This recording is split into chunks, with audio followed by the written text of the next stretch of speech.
ಸರ್ಕಾರಕ್ಕೆ ಎಐಎಡಿಎಂಕೆ ಶಾಸಕರು ಬೆಂಬಲ ಕೊಟ್ಟಿದ್ದು ಅವರಿಗೆ ಮಂತ್ರಿ ಸ್ಥಾನ ನೀಡೋ ಸಾಧ್ಯತೆ ಇದೆ ಅನ್ನೋ ವರದಿಯಾಗಿದೆ. ಈ ಎಲ್ಲಾ ಬೆಳವಣಿಗೆಗಳ ಮಧ್ಯೆ ಸಿಎಂ ವಿಜಯ್ ಸರ್ಕಾರಕ್ಕೆ ಸಿಪಿಎಂ ಒಂದು ಖಡಕ್ ಎಚ್ಚರಿಕೆಯನ್ನ ಕೊಟ್ಟಿದೆ ಅಂತಾನೂ ವರದಿಯಾಗ್ತಾ ಇದೆ.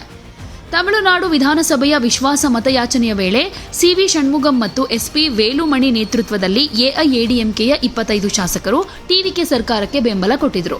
ಇದರಿಂದ ಎಡಪ್ಪಾಡಿ ಪಳನಿಸ್ವಾಮಿ ಹಾಗೆ ಸಿವಿ ಷಣ್ಮುಗಂ ನಡುವೆ ಪಕ್ಷದಲ್ಲಿ ಆಂತರಿಕ ಸಂಘರ್ಷವೇ ಶುರುವಾಗ್ಬಿಟ್ಟಿದೆ.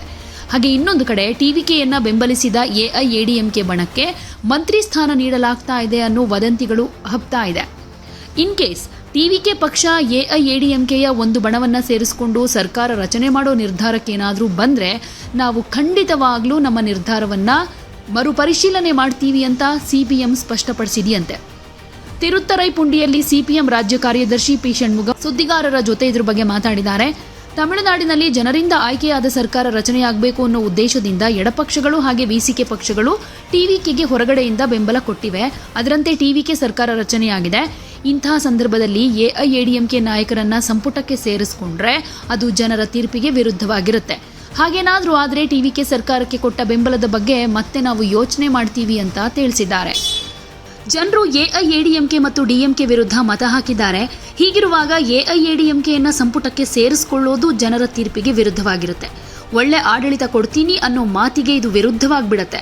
ಮತ್ತೊಂದು ಚುನಾವಣೆಯನ್ನ ಎದುರಿಸಬಾರದು, ಹಾಗೆ ಹಿಂಬಾಗಿಲಿನಿಂದ ಬಿಜೆಪಿ ರಾಜ್ಯಪಾಲರ ಆಡಳಿತವನ್ನ ತರಬಾರದು ಅನ್ನೋ ಕಾರಣಕ್ಕಾಗೇನೆ ನಾವು ಟಿವಿಕೆಗೆ ಬೆಂಬಲ ಕೊಟ್ಟಿದ್ದೀವಿ. ಅವರು ಅಂತಹ ಹಂತಕ್ಕೆ ಹೋಗೋದಿಲ್ಲ ಅಂತ ನಾನು ನಂಬ್ತೀನಿ ಅಂತಾನೂ ಹೇಳಿದ್ದಾರೆ.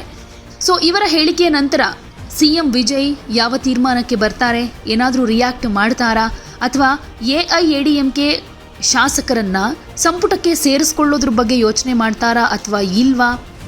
ಇನ್ ಕೇಸ್ ಆ ನಿರ್ಧಾರವನ್ನೇನಾದರೂ ವಿಜಯ್ ಮಾಡಿದರೆ ಸಿಪಿಎಂ ಮುಂದಿನ ನಡೆ ಬಗ್ಗೆ ಒಂದಷ್ಟು ಕುತೂಹಲ ಇದೆ. ಬೆಂಬಲವನ್ನು ವಾಪಸ್ ಪಡಿತೀವಿ ಅಂತ ಹೇಳ್ತಾ ಇರೋದ್ರಿಂದ ತಮಿಳುನಾಡು ರಾಜಕೀಯದಲ್ಲಿ ಮತ್ತಷ್ಟು ಬೆಳವಣಿಗೆಗಳು ಸದ್ಯದಲ್ಲೇ ಆಗೋ ಚಾನ್ಸಸ್ ಇದೆ ಅಂತ ಹೇಳಲಾಗ್ತಾ ಇದೆ.